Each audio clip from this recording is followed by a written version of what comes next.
Welcome back to the Vendor Table, presented by Aftershoot, the AI culling, editing, and retouching program designed to give you your time back so you can focus on the important things. What's up, Lauren? Hi. Hi. Oh. My goal is to throw you off now every episode. We haven't talked to each other in like 2 weeks. I know. We went into a hiatus like with the holiday and I everything needed to like that. hibernate. Same. I haven't updated my social media since fucking Halloween. I haven't been much better. I think I did one post and I'm like, oh man, I gotta really You know get into what? it. I don't even care right now. I just don't. I don't have it in me. I don't have it in me to care about social media right now, especially with the algorithm doing its fuck ass shit. Yeah, it's been, I don't know how it's been for anyone else, but I felt like the last month or so, I've seen the algorithm go really well and then just boom, plummet. And like some people were saying, like I was reading because I'm a psycho and I look at like analytics and stats more than probably most people do in their life. And I was reading that because of Black Friday and the rise of like advertising on social media during the month, because it's not Black Friday anymore. It's like Black Friday month. Don't even get me fucking started on Black Okay. Friday. I have a whole rant. Okay. I'm not done. I'm gonna go ahead. Okay. Continue. But with Black Friday, advertisers are taking out money and they're doing ad spend. And what's that doing? It's plummeting people's content and driving the algorithm. Like I was looking at the algorithm and I swear to God, like, you know, like when you scroll like the home feed, right? It was like the same three people over and over and over again. I'd see their stuff from like 4 weeks ago, 5 weeks ago. And I'm like, I follow like 1,000 people. Like, where is their stuff? And they're posting. And we're getting the same reports on our stuff. Like that people are like, oh, I haven't seen your stuff in weeks. Yeah. And it's like crazy because we look at our engagement and we're like, huh. I know. I polled my audience and asked them like if anybody was experiencing the same. And overwhelmingly, I think it was like 85% or even in the 90s people. Yeah. And this was like somewhere around like 800 votes. Yeah. I think. We're saying, yeah, it's fucked. It's weird. It's just, I don't know what they're doing. I have noticed since after Black Friday, like we posted today, it's after Black Friday, right? Like it looks like it's going back to normal and it's crazy. But if that's the case, like they got to work something else out. Like this is just insane to me. Like, you know, like I don't want to see fucking 90% ads. No. Because that's what it is. It's literally boosted post. And I'm like, holy shit. Like, that's your whole feed. Instagram has lost the plot. No, it's just so bad. And TikTok is the same thing. TikTok's terrible too. You get on TikTok and it's like you're greeted with an ad. If I see that little orange shopping cart, scroll. I'm What out if of it's here. something really good? I'm fucking out of here. I don't know, man. I've bought some good shit off of the TikTok shop. No, this I year. needed to fucking reel it in. I had to reel it in because the TikTok shop got me so hard this year. Dude, the TikTok shop is like QVC. I know. Back in the day. Like, you remember like browsing, like when you were a kid? Yeah. QVC would be on and you'd be like I remember, need that. yeah, like I remember seeing like Hot Wheels cars, like when I was a kid. I'd be like, I need that, and I remember having my mom coin collection, coin collection, stamp collections. Oh my god, like the like special edition coin, right? Like I was like, oh my god. But you used to see that shit all the time. Now I swear the TikTok shop is the modern day QVC. I've seen the same Halara fucking corduroy skirt with shorts. I cannot even tell you. It's sitting in my cart. Like I was almost influenced. It's sitting in there. I was influenced. I bought 4 different colors. I bought battery powered wall lights. And I love them. I was like, I love them. They're great. They're rechargeable. I was like, this is great. And then I got the thing that was just like, if you influence and you sell these things, like, you get commission. So I did a video. It got like 500 views. I was like, why did I do this? But at the same point, I was like, if I can make some money. So that's how they get you. God damn it. Advertising 101. Advertising in 2025. That's it, you guys. I'm going to be a style influencer in 2026. I know there's a wedding photographer. There's a wedding photographer I used to follow.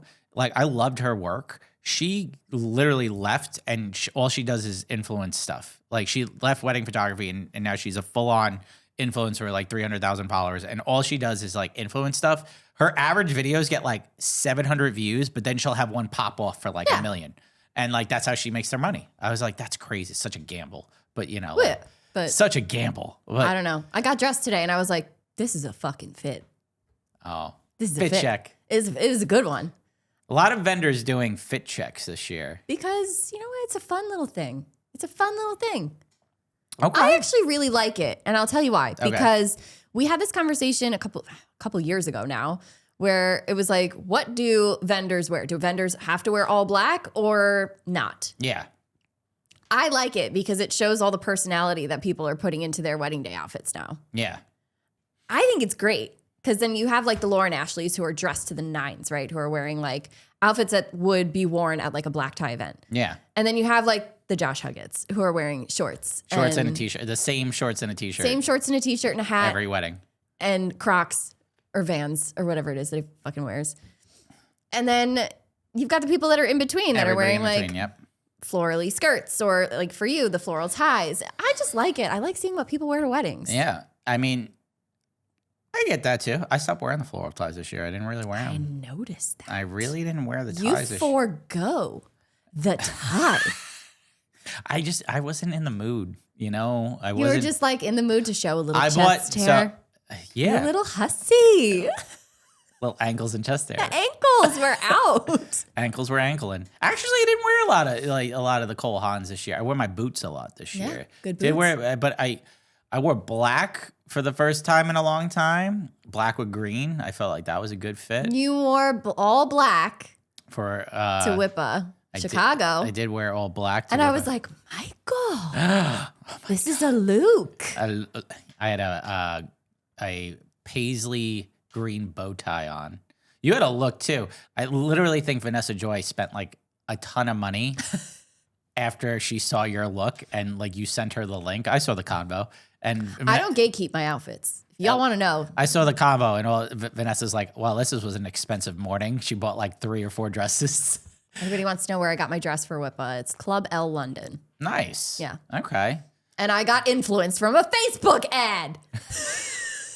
I bought It got me. What'd I buy from a Facebook ad? Pants. Pants. Yeah. Got a good pair of pants. Pants on Facebook, huh? Yeah. I was just like, these are nice looking pants. I'm going to buy a pair. Bought a pair. All right. Nice pants. They're holding up. I wore them to weddings. I like them. Actually, wore them to WIPA. I wore them to WIPA. There you go. There you go. Well, speaking of WIPA. Oh, you want to talk WIPA? Yeah. Oh, so our episode. Let's debrief. Yeah. So it's Tuesday. Happy Tuesday. Happy Tuesday. So we went to WIPA Chicago. Special. What day was that? The 16th? Something like that. I don't even remember. It was like a week and a half ago. It's crazy. I don't remember. That feels like worlds away. It's like so long ago. Well, we went to Chicago for like 36 hours. Did things that I didn't think we'd do in Chicago, which was so fun. That was really fun. Special shout out to our new friend.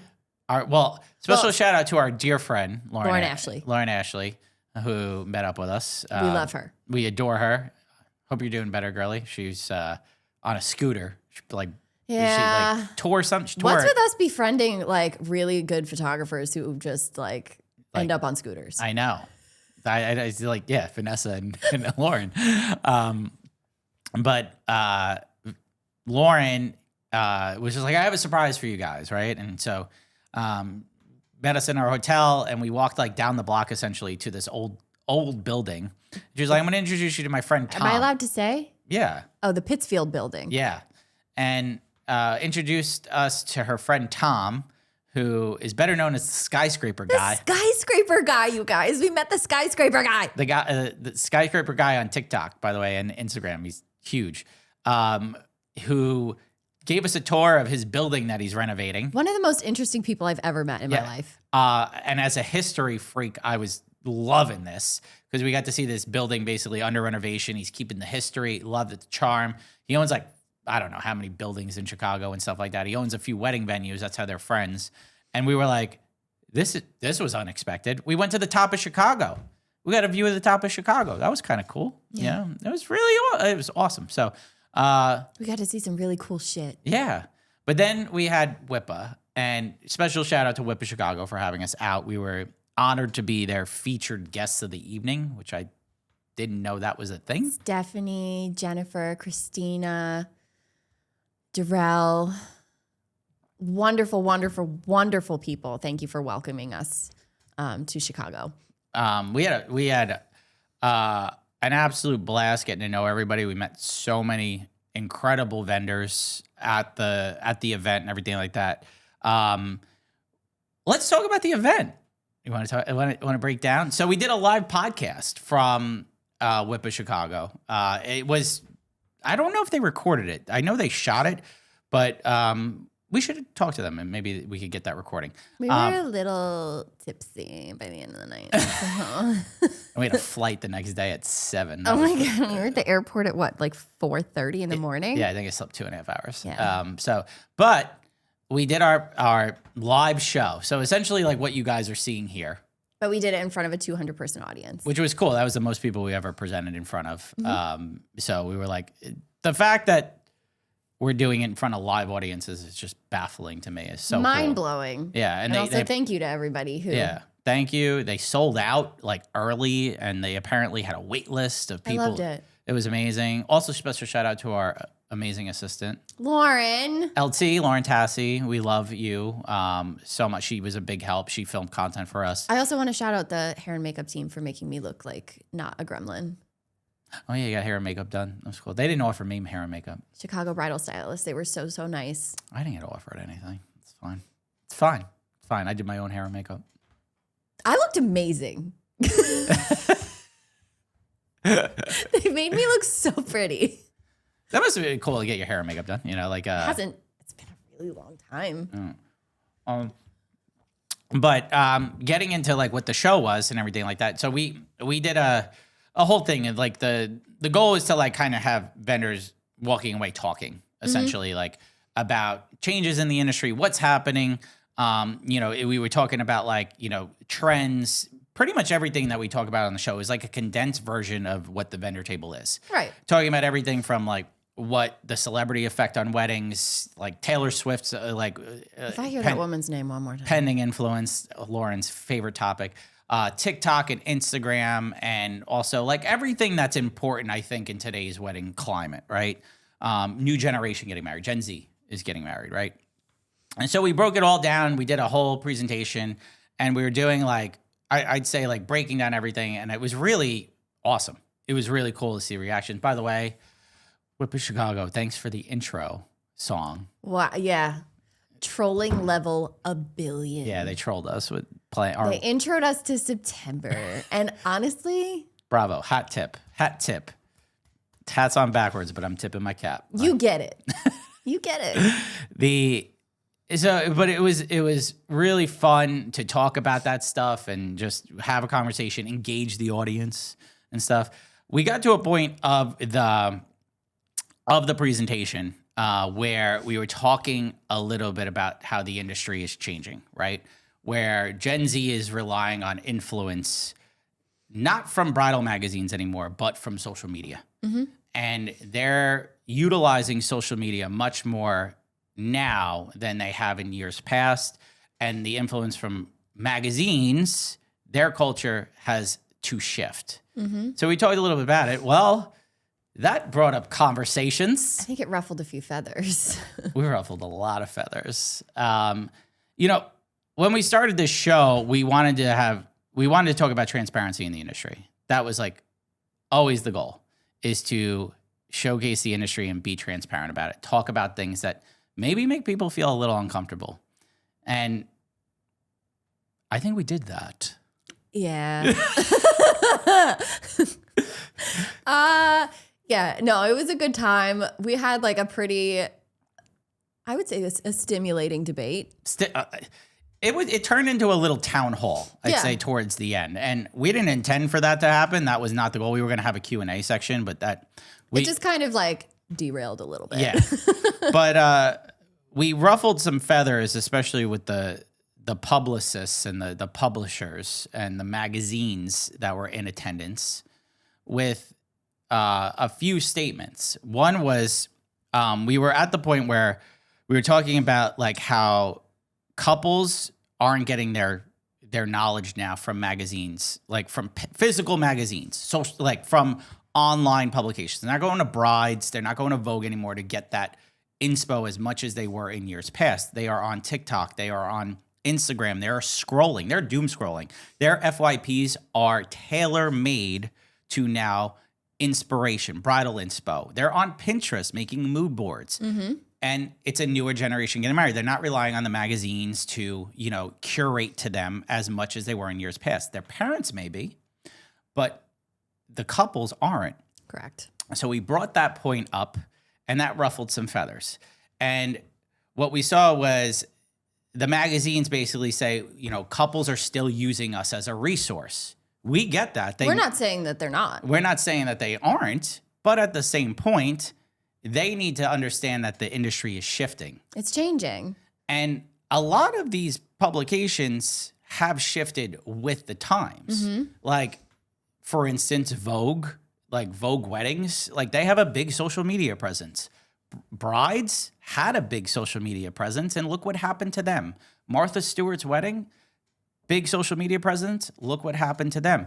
They're not posting it. They're not taking blog submissions anymore. Blogs are huge. And I think like one of the things that like I didn't even get to interject and say, I think that like a very good question to be asking right now during this conversation isn't like, it's not like arguing that publications are still relevant. It's how can publications become more palatable to a new generation getting married? Yeah. In order to maintain their relevance. Because if it stays the way that it is and they don't have a social media presence, it's not going to last. No, it's not. And that's the thing is like people don't care about the features as much as they used to. And that was the point. Like, and the question I raised was, do vendors actually care about getting published like they did in years past? Is that the end game? Is that your biggest goal, to get published? A few people said, yeah, I want to get published. It holds weight. Like a few vendors pointed out, like, I got published. I was front page of the magazine and I got a ton of bookings from there. Then it worked. Then it worked for you. Then it worked. But I will tell you from what we see, because we're very analytic driven here and we get a lot of information, that's not how the industry's going. That's not the direction they're going. While it may have worked in years past, the industry has been shifting and people need to take that into account. And especially the publications need to take that into account. So that was our point, was it's not as valuable. And, I think the magazines didn't love us for that point. But hey, you know what? Join the club. It's fine. We ruffle feathers. It's okay. It's cool. Just there's a whole long line of people that hate us. Yeah. There was a dude there that ultimately raised his hand when we said, anyone hate us? And he was like hand way up. I appreciate your honesty. Yeah. Love that. Thank you. Thank you. I'm not here to change your mind. I'm going to make it worse. Yeah, 100%. You'll hate us even more. But the point of it was that like we want to talk about the change of the industry and make people understand that this is happening. Because if you're conservative in nature, but the world is changing around you and you're just dragging your fucking feet, okay, you're going to get left behind. And we've seen that here. Yeah. Even in the last few weeks, Brides Magazine, Martha Stewart have all stopped accepting blogs and features, advertorials. So it's happening. And I think the industry itself is changing. And if you're not getting on the boat, you're going to get left behind. I think like I understand from like a business owner, or like if you own a publication or you work for a publication or something like that, for any small business owner, you hold your business so close to the chest because it is your baby, right?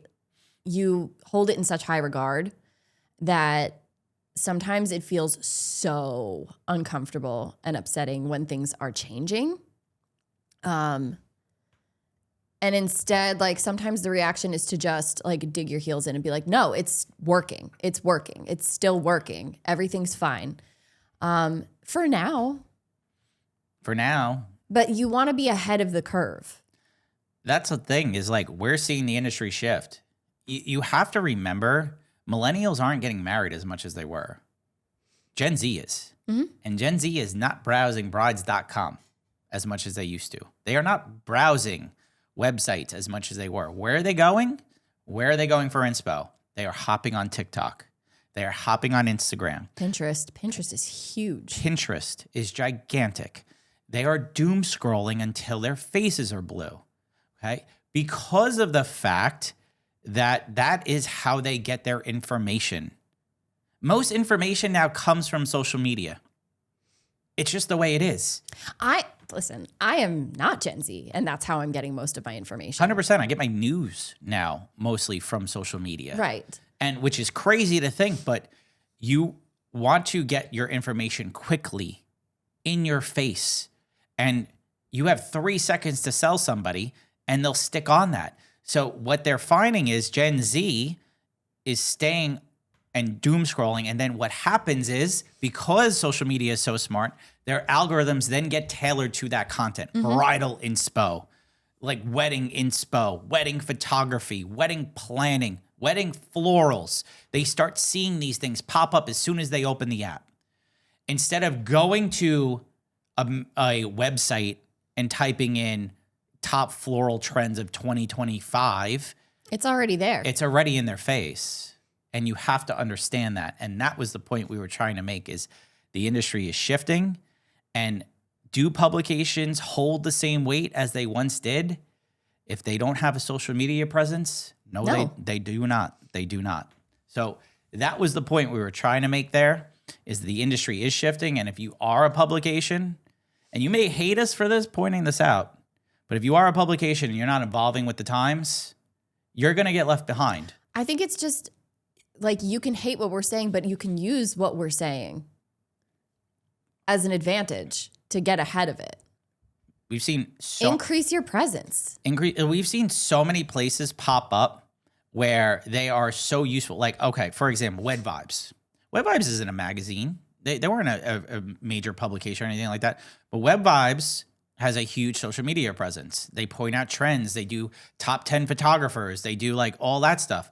Like Loverly is more known for their social media presence than they are for their website, more than anything else.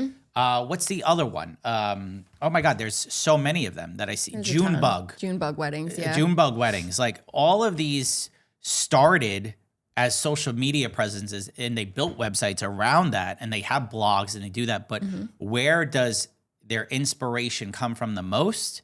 From social media.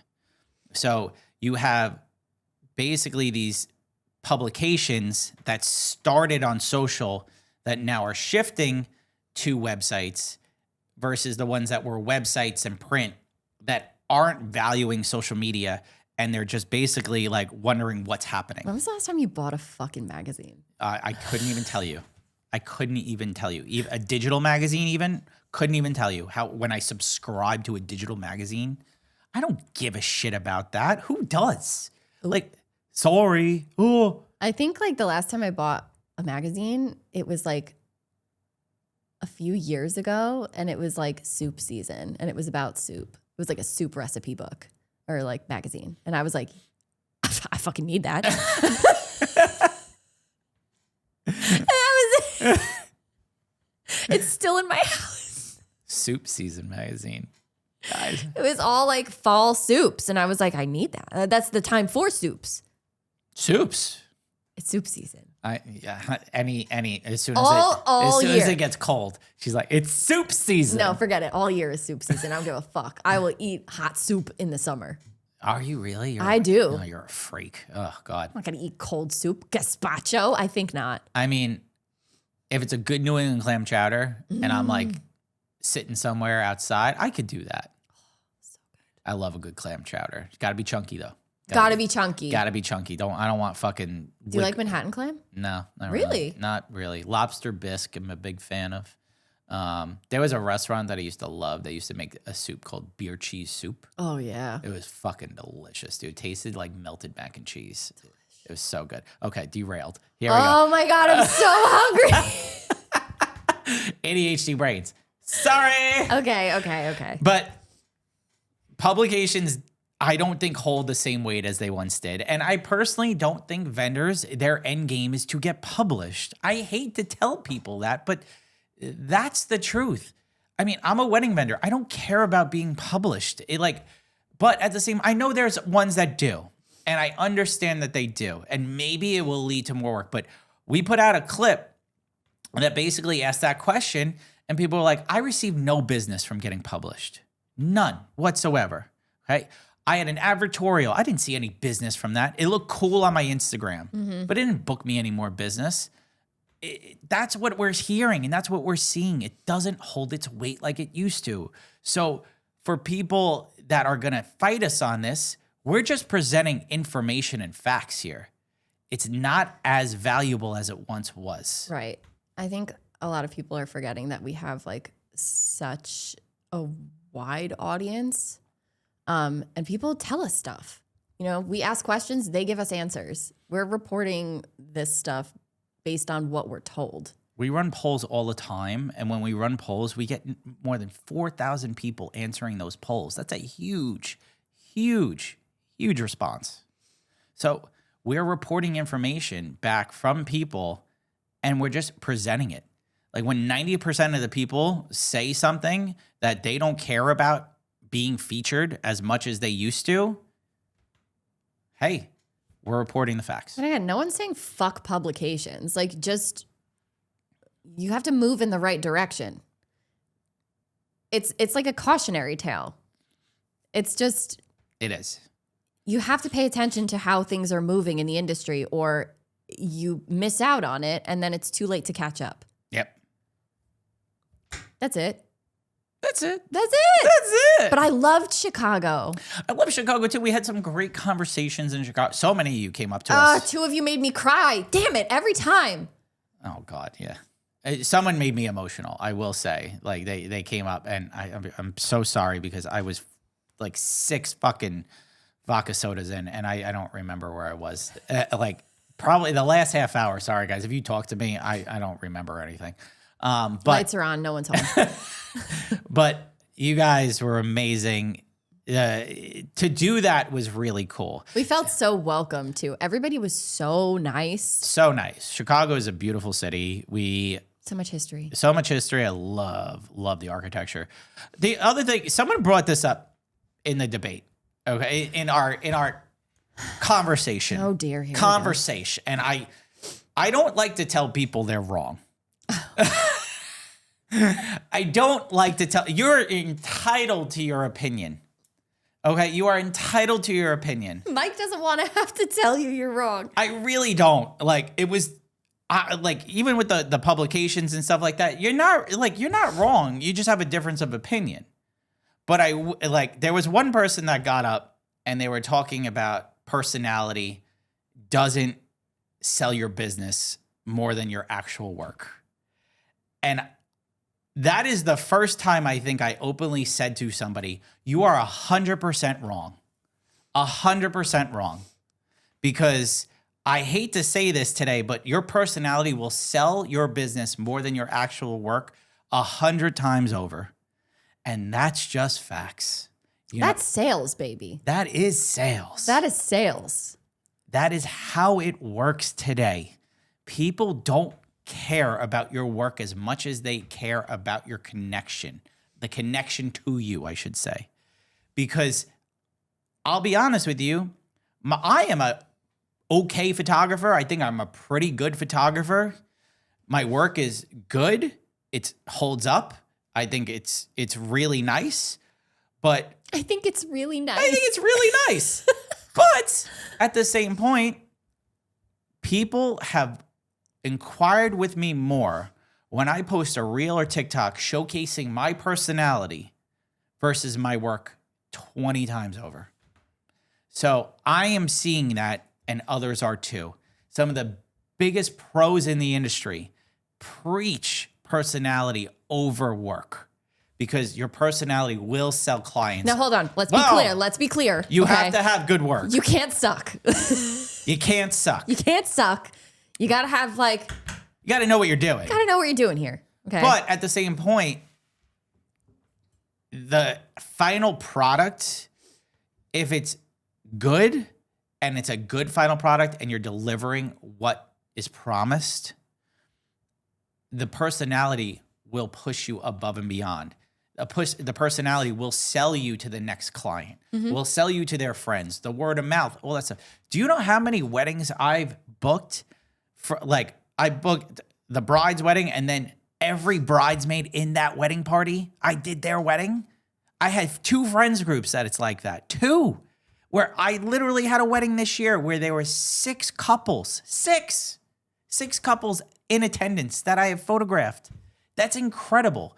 And that's not just from my work, because my work changed over those 8 years that I had those couples. That's from my personality. They just loved working with me. And I photographed family sessions for all of them and all that. You won't believe how much your personality will help sell your business. And if you argue the opposite, then your personality sucks. I hate to say that.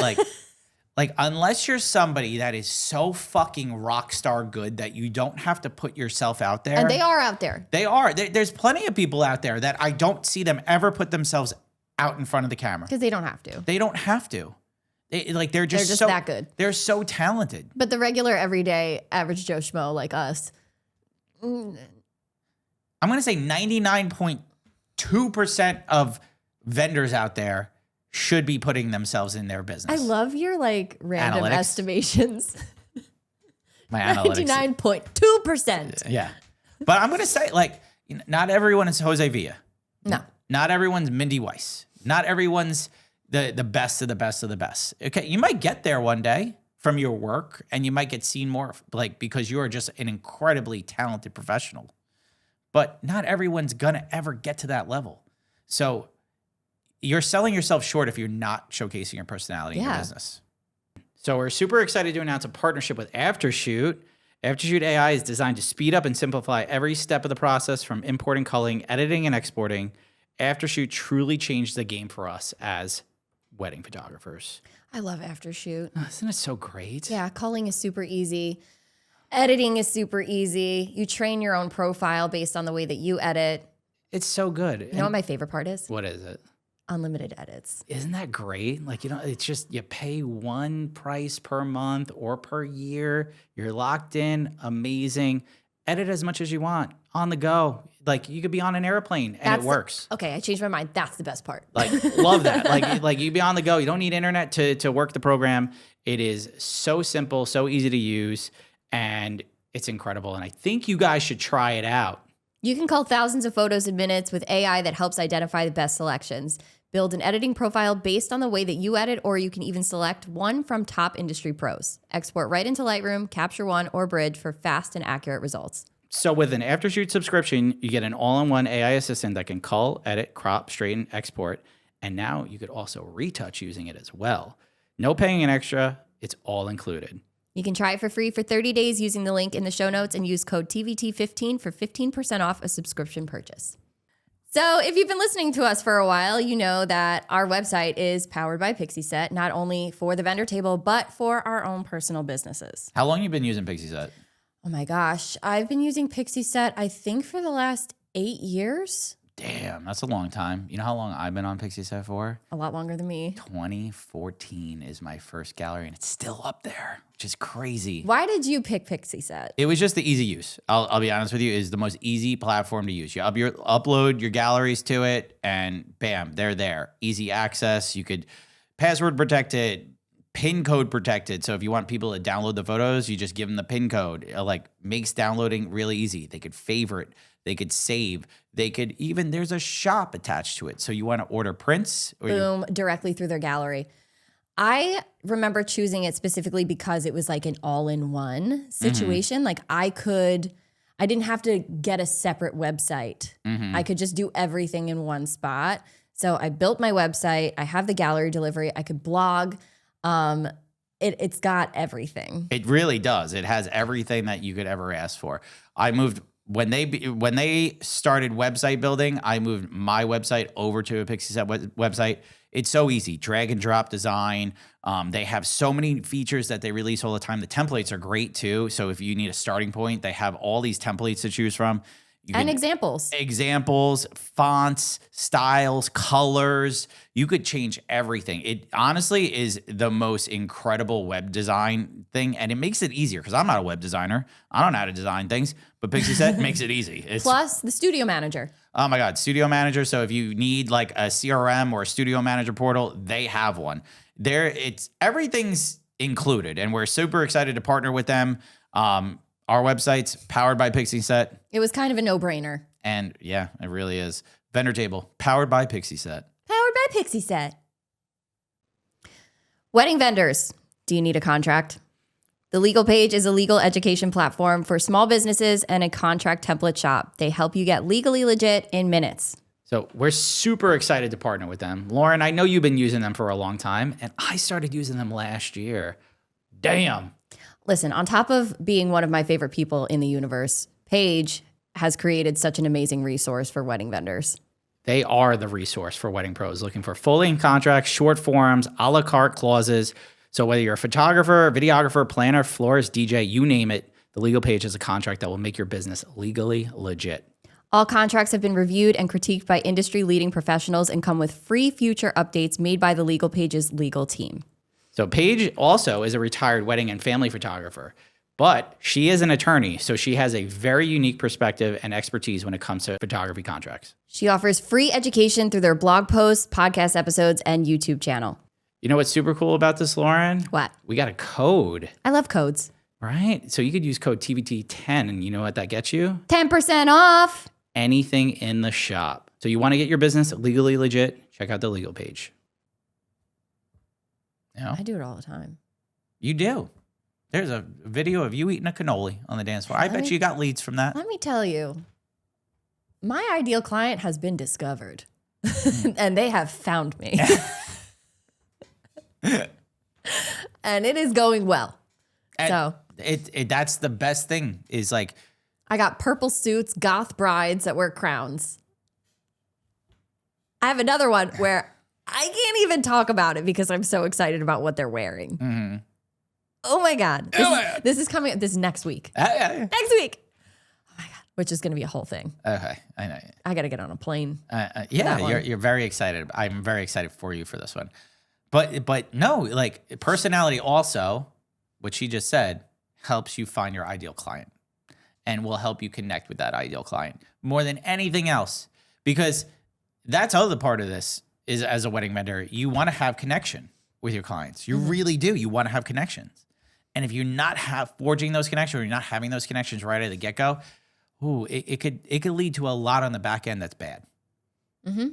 I mean, am I right or wrong? Like, personality clashes could lead to a really tough day. One of the things I tell potential clients when I'm sitting with them is, if you haven't met with other photographers, I strongly encourage you to do so. I want you to, because you want to feel like it's the same thing when you try on a wedding dress. Like, you want to know immediately that's the one. Yep. So you want to meet all of these different personalities. You may love their work, but what if you get stuck with somebody who has the worst personality? Yep. And you're with them for 10 hours. Oh, that's tough. So like, you might like me and you might like my work, but then you might find another photographer that you love. Mm-hmm. And for me, it's more important for you to have the photos that you want than for me to close on a deal. Yeah. I've had quite a few people that over the years that we just didn't vibe. Right. In the meeting. And I've turned away couples that wanted to work with me. I just didn't feel like we were a good fit. I had one this year that was like that. And I openly talked about it on the show.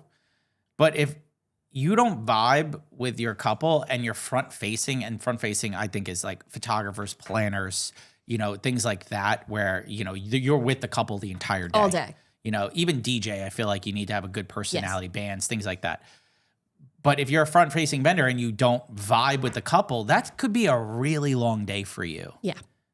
And vice versa for the couple. Like, imagine hating your photographer's personality and being stuck with them all day. That is just like, but we get the stories. We see it all the time. It's happened. We see it all the time. And that's the thing is it shows in your photos. It really does. You could see when couples are uncomfortable, they don't feel like themselves, and it showcases, especially with photography. But I've had horror stories of we just didn't vibe with our planner. We didn't like our DJ. He just didn't listen to our requests, our music choices, anything like that. He ignored everything we had to say. That's all things that we get told and we get reported on all the time. All the time. Just fucking insane. Remember when we were not a resource? I don't know. Remember when we had to go looking for information? Oh my God.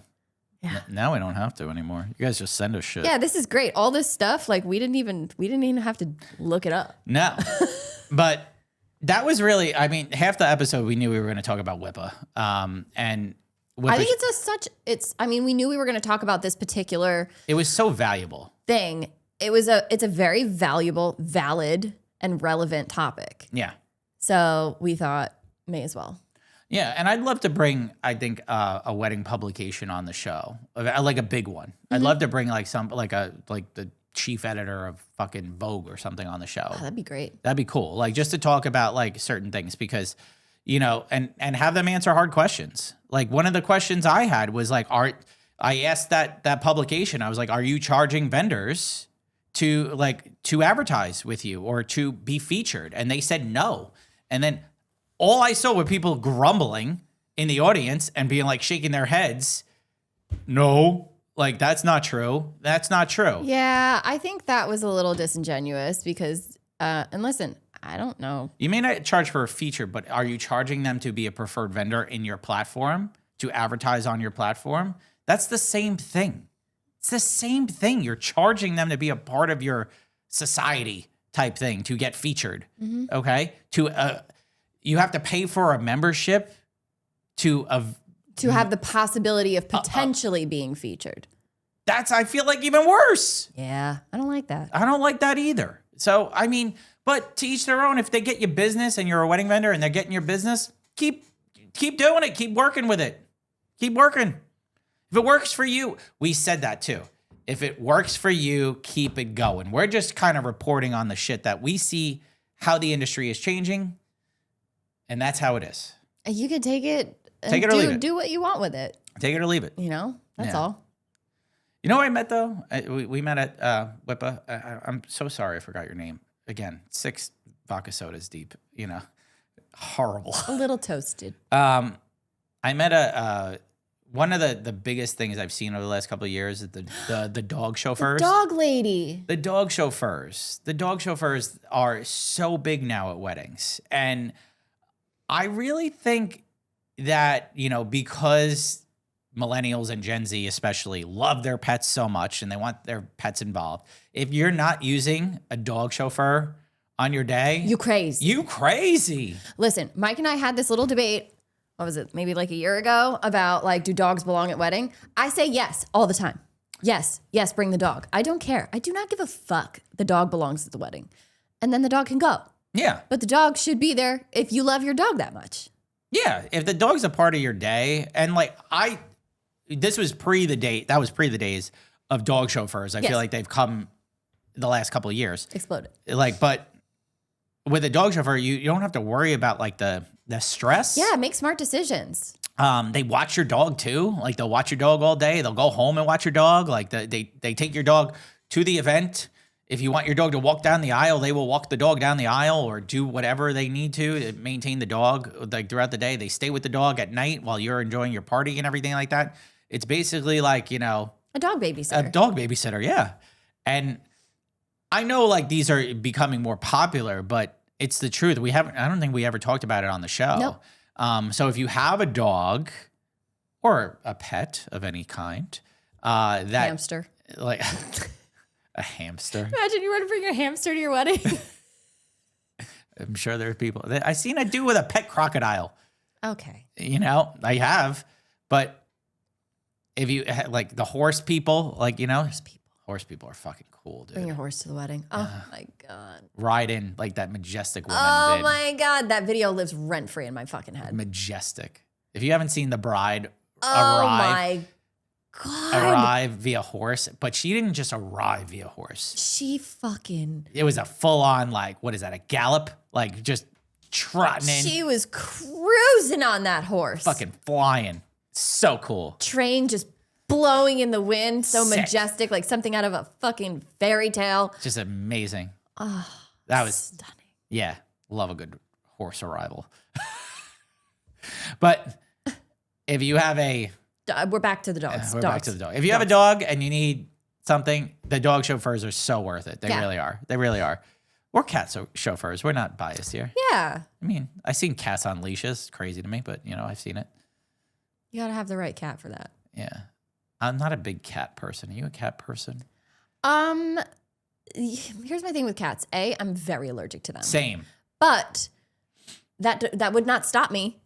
I never had I did have a cat that we rescued when I was younger and like lived in our sunroom over the winter, like while we were trying to find a place for the cat and everything like that. And it was so sweet and everything like that. But I was so allergic that anytime I went in the room, I sneeze and like, just get like sick. Yeah, I think my allergies have since diminished. Like they're not. Mine have. I'm not as bad around cats anymore. But the thing about cats is you just never know what you're going to get. Yeah. I know orange cats are psychos. Orange cats are psychos. That's what I've seen. They bite feet. I've just seen like they eat, like they take food off your plate and stuff. They're psychos. I landed on orange cat TikTok. Orange cat TikTok, yeah. Yeah, at one point, and I was just like, yeah, they're nuts. They do look adorable, but like Meredith, for example, has 2 cats, I think, and she's highly allergic to cats. Highly allergic. I was just like, how do you do this? She was just like, I suck it up. I love cats. Yeah, I would die. I would for some cat snuggles. Here's the thing though. You look like you would be a great like black cat lady. Yeah. Like one would definitely live in your house. I would not be opposed to owning a cat. The problem is you just don't know if it's going to be an asshole or not. Yeah. Your cat would definitely be an You asshole. could have you could have like the best fucking cat, or you could have Satan incarnate. Yeah. That's There's no in between. They live a long time too. Don't they live like 20 years? Yeah. And also they get the zoomies at like 4:00 in the morning. Yeah. I can't. And they purr and They knock shit over. meow and shit. Like they do asshole shit. We are so off topic. They do asshole shit. Yeah. But I like them a lot. of course you do. Shit. What now? The dog chauffeur. Oh man. I want so we're at the end of the year. It was just Black Friday. Okay. Easy there. I have thoughts about Black Friday. Okay.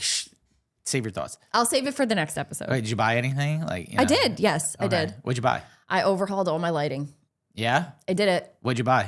I got 2 new Godox V100s. That's Okay. a touchscreen one. Yeah, that's the one I have, yeah. Yeah, I have 2 of those. I got the dome accessories and all the accessory Okay. stuff. 2 new triggers. 2 AD100s. Okay. Fancy schmancy me. Look at me. Those Look at me are the little go. can ones? Yeah. They're like the ones with the pro photos? Mhm. Okay. I got a new bag, a Okay. new rolly bag because I hate my Did you get the hot take. I hate my Pelican case. Yeah? I hate it. What'd you get? Did you get like a rolling I got backpack? I got a think tank Okay. bag because that's what I had before, but it was too small. So Okay. I got a big one. You got a bigger one? Yeah. That's the only thing about those bags, man. I just don't trust anything but a Pelican if I'm traveling. If I'm traveling, I'll for sure use the Pelican Yeah. because it's Yeah, there's nothing better. sturdy. There's nothing better than a Pelican if you're traveling. And that one is like, it's a carry-on size. Yeah. So Think Tank makes great stuff. Like they always have. Yeah. the last one I had lasted me, oh God, like 8 years or so before it started to. Yeah. But it, longevity wise, it's not going to last as long as a Pelican. Pelican's going to last you fucking forever. But the amount of times I've dropped that thing on my foot. The Pelican? Oh my God. Yeah, it hits me in the ankles a lot. Like when I'm carrying it down the stairs, It's heavy. I'm bruised. Yeah, it's heavy. It's a bitch to carry. I got a few new fun things. Yeah, you got some fun new doodads. Yeah, I bought a new drone because the drone ban's gonna happen soon. So, and I crashed my drone this year, so I had to get a new one. That was good. I feel like every wedding photographer needs a good drone. You should get licensed though. Stuff like that. I have to renew my 107. Doing that this year. What else did I get? You got the 15 to 35. 15 to 30. Oh.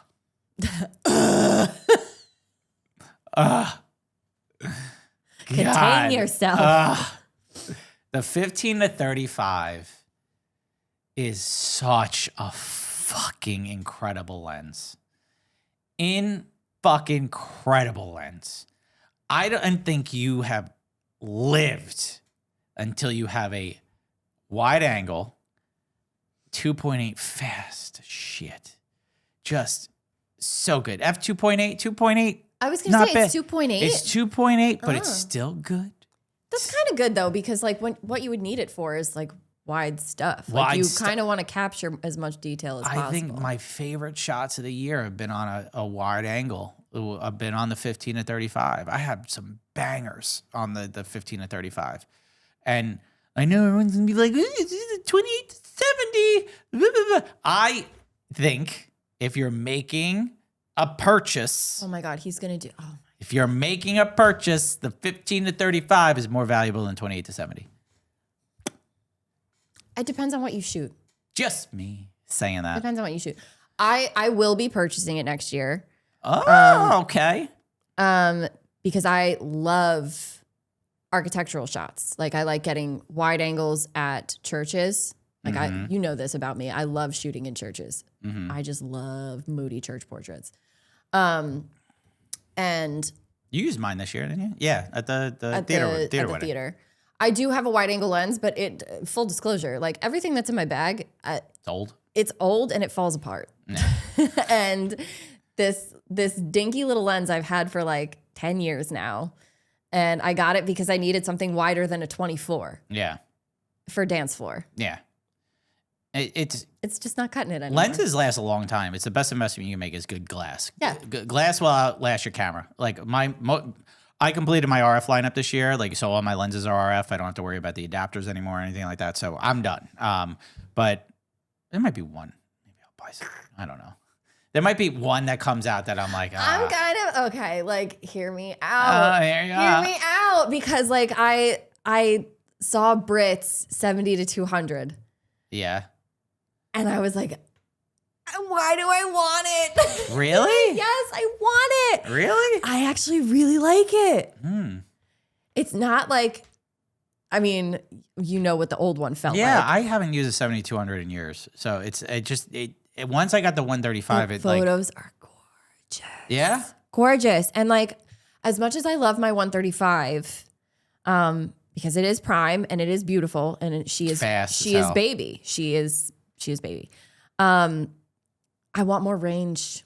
Yeah. I mean, you could punch in though, like you could crop and stuff like that. I'm not gonna fucking do all that. It's not hard to do. I'm not gonna do all that. All right. Okay. I'm not telling gonna do you can do that. I know, but I just want more. I just want more. I just want more. I got a bigger bag. I can fit more shit in it. Let's go. I don't know. 7200 though, valuable. I think if you have one, that's great. It's a good lens. Again, I am still second shooting quite a bit. I think it's a good second shooter lens, 100%. So when I'm second shooting, you might want a little. When I'm second shooting for you, I'm on that 135 like all day. Yeah. I do use my 2870 like here and there. If I'm working with you, sometimes I take my 50 out just to make you happy. I'd say in like 90% of your shots though feel like from what I saw this year at 28 to 70. I guess. I think the 28 to 70 is a great second shooter lens. I think if you're second shooting a lot, it's because like you don't want to. It's versatile. You don't want to get in anyone's way. It's versatile. I can't a good zoom that goes to 2.8. It's just that's probably the most versatile second shooter lens on the market is a 28 to 70. So if you're second shooter or if you're like candid documentary style and stuff like that where you don't want to swap lenses, that's probably the lens to go. Okay, I'm not just. I think it's overrated, but I think it's a great second shooter lens. Okay. I just think like for these lenses, I think the quality is really great. Let's talk. I mean, for 1535 and 2870, their purposes Completely serve different. different functions. Completely different, yeah. Like the 2870 is more like for me, like I like using it for portraits because I don't have to, fuck it, I'll say it. I'm lazy, bitch. I don't want to walk around. Lazy girl energy. I don't wanna do it. And if I don't have to, I'm not gonna. Girl, you lazy. So what? So what? Suck a fart out of my ass. I will be the lazy photographer and I will wear that proudly. Job gets done. Job looks good. Don't care. But the 15 to 35. Suck a fart out of my ass. Do it. Wow. I can't even take credit for that one. I saw some bitch on TikTok say that and I was like, that is so good. So good. The 15 to 35, I want it for architectural reasons, architectural landscape reasons. Incredible. I feel like one area that I have been falling short is the whole scene. Yeah. I get too close up maybe. Yeah. And I want to pull back more. Yeah. And get more wide, like landscape, art-worthy images that somebody could hang in their house as like a statement The piece. super wides, yeah. Yes. So I want that option, but I also want to be able to use it during reception. And for reception in particular, that lens, It's the money lens. amazing. Like, I don't miss with that lens. It's fast as shit in low light. It's so fucking good. That lens is just the money lens. It's also like my go-to for like the wide angle portraits, like the paparazzi stuff, like the direct flash stuff. Like it's so versatile, that lens, and like just being able to shoot at 15 and get the whole fucking scene. Those, like, I have probably 10 shots this year that were shot at 24 millimeters and under using that lens that are no joke. Like, they're just top of the portfolio, like, because they're just so fucking good. So those are some purchases. Yeah. Yeah. Are you proud of me though? I got new lights. Finally. She's been bitching about it for, I mean, I just need new lights. I got to buy them. No, it's not even that. It's just like you looked at the back of one of mine. You were like, what the fuck is going on here? So beat the fuck. The hot shoe mount is bent. Like the whole back of it has water damage. So like I can't even see what's going on there. It still works. Yeah. But it's not broke. Is that broke? It's broke, but it's not broke. Yeah, it still works. Yeah. You know, that's why I upgraded all my stuff all my lighting last year to Pro Photo, because all my, like, I was just so tired of things not fucking connecting and not firing. I was just like, nothing's syncing. Nothing's working. Nothing's working. I was so mad. I literally bought it at a wedding. I was shooting a wedding with Joe and my lights were not syncing. And I was just like, as soon as I had a break, I went on B&H and I was just like, upgraded all my stuff because I was just like, I am done with this. I also just really wanted a round head flash. Yeah, just slightly different look. It makes a difference though. I don't know if it really does. It did for me. Yeah? Yeah. I don't feel like it really made a difference for me. I don't know. Maybe I'd have to look side by side. I don't. Why do you think it makes a difference for you? I just think in terms of like The fall off. If I was shooting direct. Yeah. If I was shooting vertically, I would notice like one half of the photo is darker. It still happens on the round head. It still happens on the round head. But I mean, teach their own kind of thing. Like I don't know. I went from a rectangular head to a circle I also just head. think it just looks better. It does look. I think it's slightly better. A little softer on the edges. I feel like it's a little like nicer, a diffused fall off at the edge. This is boring. This is so boring. I'm so sorry, you guys. Yeah. Yeah. We're having like a Mike and Lauren conversation and not the vendor table. Sorry. This is how lame. If you're still here. So sorry. I temporarily forgot where we were. Well, it's a vendor table. This is a vendor table. I know, but like this is the vendor table. We really just like all the florists, all the planners were like, wow, I'm out. Yeah. Listen, we started this show with basically the thought of it was just going to be a photography show. So at the same point, you know what I noticed? Okay, What? last point. Okay. How do you say photographer? I say photographer. Photographer, right? Yes, not photographer. Don't do that. Do you notice how many people say photographer? Yes, or But I do it too sometimes. videographer. Videographer. It's videographer. Videographer. Do not say videographer in my presence. Videographer? I never heard I somebody say will that. fucking implode. No, but photographer. So many people say photographer. Don't do that. I mean, Go back to school. That's probably, photographer.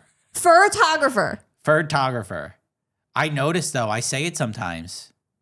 I think I do. I'm like, photographer? I'm your photographer. I am your photographer. I am your photographer. Michael. I think I say it sometimes. If you say that in my presence, you're going to notice it now. I'm going to be upset. Don't you say that. You take that back right now. I think some of our friends say photographer. Maybe I'm going to go to ChatGPT. And can you show me what a photographer looks like? A photographer? It's basically a photographer dressed as a fucking furry. 100% is. Oh my God, that's going to be a great AI. No, I don't use AI like that. I'm just kidding. Yes, I do. Don't come for me. No, I'm not. Yes, I do. All the time. I had it design me a 4th of July logo for my 4th of July party. It's great. I'll use it for personal shit. It's like it's fine. I don't use it for business. Don't use it for business. Only to talk to, what did I name him? Francisco? You said you didn't like that name. I don't like that name. No, that's fine. Well, let's wrap this episode up. We're just going down the rabbit hole right now. All right. Lauren. Yes. Where can they find you? You can find me at LaurenO'BrienPhoto.com and Lauren O'Brien Photo and the Feral Photog on Instagram and TikTok. Mike, where can they find you? The Feral Photog. Photog. At Michael Casaro Photo on Instagram, TikTok, as well as my website. And you find us at the Vendor Table Pod on Instagram, TikTok, YouTube, as well as our Facebook group.